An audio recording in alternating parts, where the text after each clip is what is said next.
Yo, welcome back to Investor. So I just wanted to go over this month, tracking the system.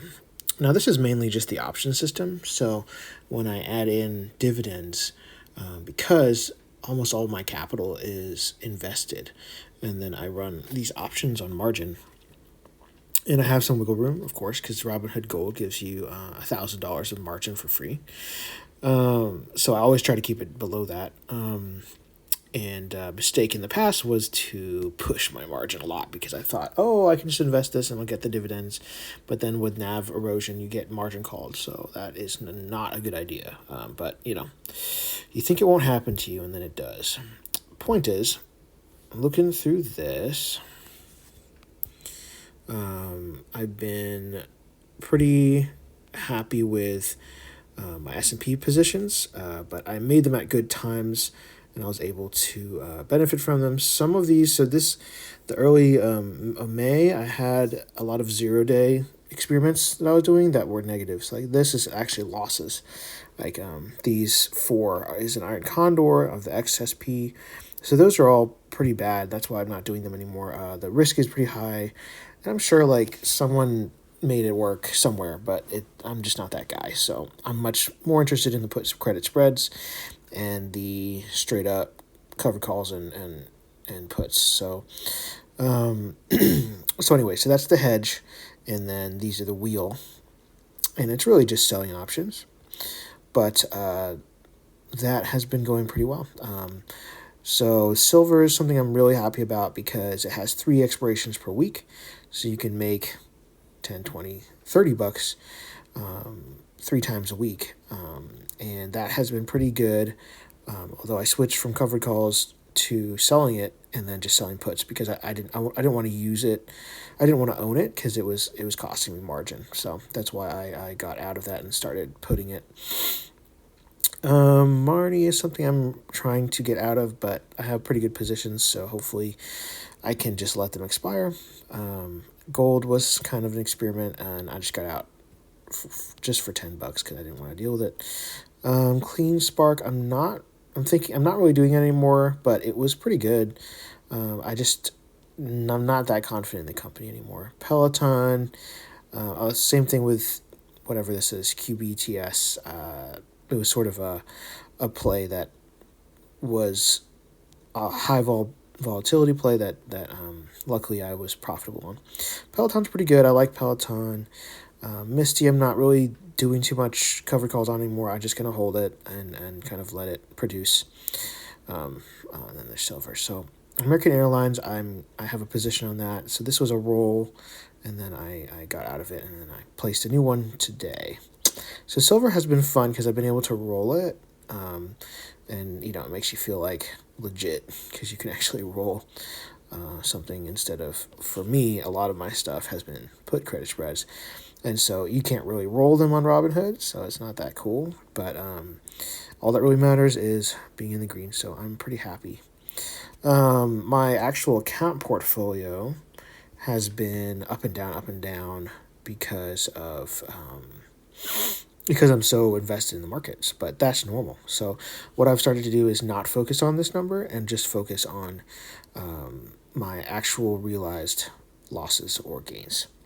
I have actually rebalanced my portfolio so that I'm not using margin at all, except for options, and that's sort of the secret sauce apparently, to be pretty much fully invested with dividend stocks, but then to have that margin for options. And as long as you manage them well, even if they're negative, it's sort of a mitigated risk. So yeah. So anyway, this is the VIX hedge. It's sort of where I expect it to volatility to rise, but it didn't. So today, as you saw earlier, I did close a lot of my XSP positions. I didn't mention it, but we're up 700. The goal was 432.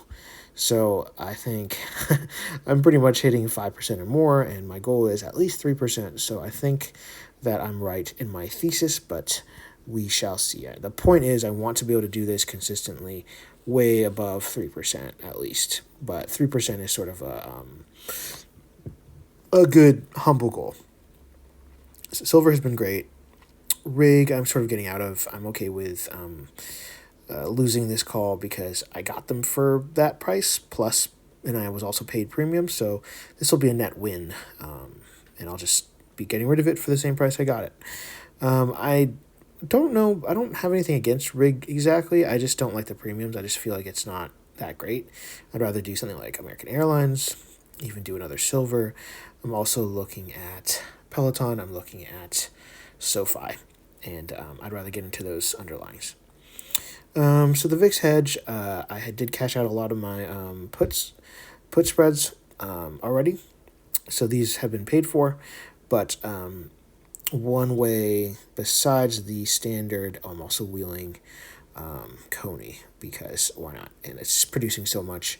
I did lose a lot in appreciation, but I still own all the shares. So if you look at my dividends and the options I've made off of it, I'm actually ahead. So basically, I'm just going to keep going. And from here on, Coney is basically a win.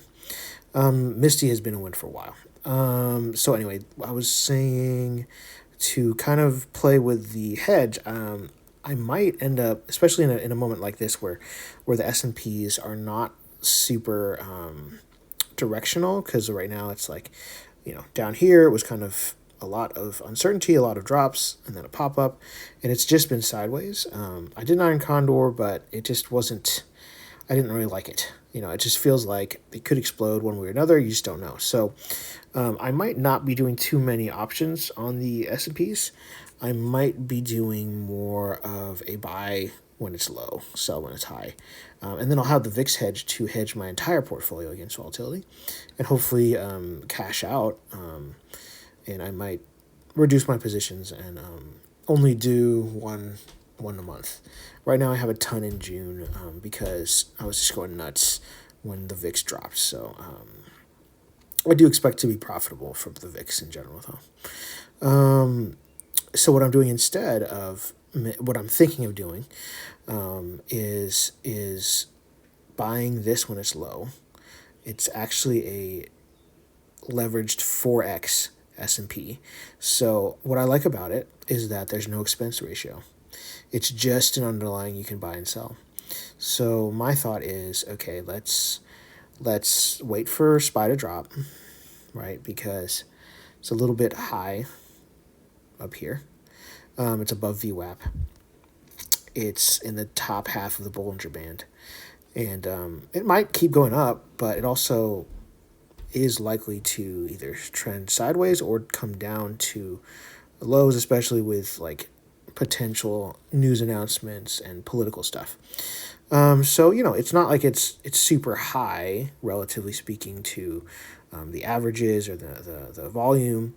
And then you can also look here where it's not like it's super high. It's 58. That's high is 70 plus.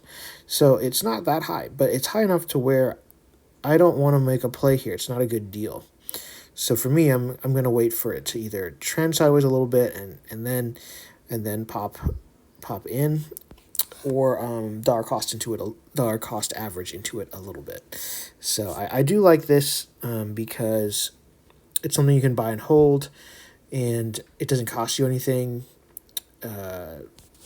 Just because it always goes up and down. So you just buy it low, hold on to it. I'm just not going to put a ton of money into it, and I think that way I can sort of profit off of the markets coming up, and if it doesn't come up, I'll just hold it and wait, and then I'll profit on the VIX. So I can't, not that I can't lose, but this doesn't have an expiration, so